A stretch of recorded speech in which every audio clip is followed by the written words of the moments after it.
কোনো ব্যক্তির কারণে, কোনো নেতার কারণে, কোনো কর্মীর কারণে যদি মানুষের আস্থা নষ্ট হয়, তাকে আমরা ওন করতে পারবো না।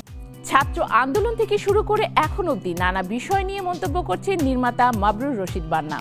সম্প্রতি তাকে নিয়ে সমালোচনা হলেও চুপ হয়ে যাননি তিনি। এবার বিএনপির ভারপ্রাপ্ত চেয়ারম্যান তারেক রহমানের একটি বক্তব্য নিজের ওয়ালে শেয়ার করে লিখলেন নিজের কথা। বিস্তারিত প্রতিবেদনে। যখন আমি বলছি ওই ডাইনিরে নিয়া, শেখ হাসিনারে নিয়া, তখন এত চিন্তা করিনি, মরে যাবো বলেই বলছি।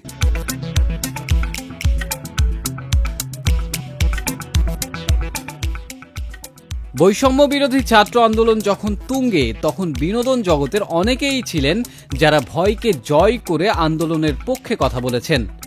তাদের মধ্যে অন্যতম হলেন নির্মাতা মাবরুর রশিদ বান্না। সরকার পতনের পর থেকে রাজনীতিতে বেশ সরব দেখা যায় নির্মাতাকে। লাল জুলাই বানাইছি ভাই, দেখেন কিন্তু লাল জুলাই মাস্ট।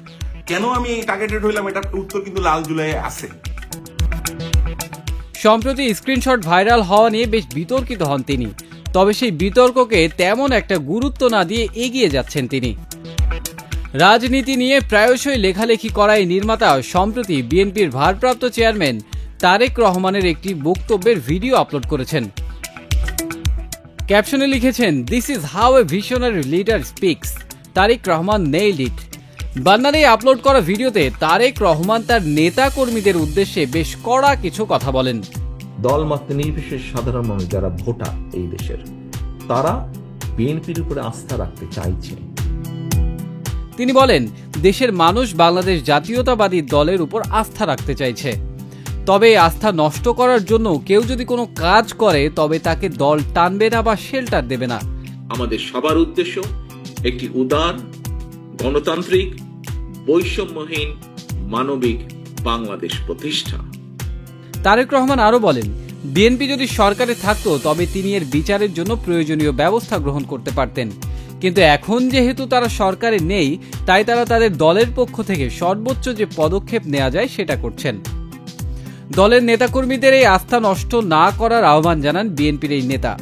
কোনো ব্যক্তির কারণে, কোনো নেতার কারণে, কোনো কর্মীর কারণে যদি মানুষের আস্থা নষ্ট হয়, তাকে আমরা ওন করতে পারবো না।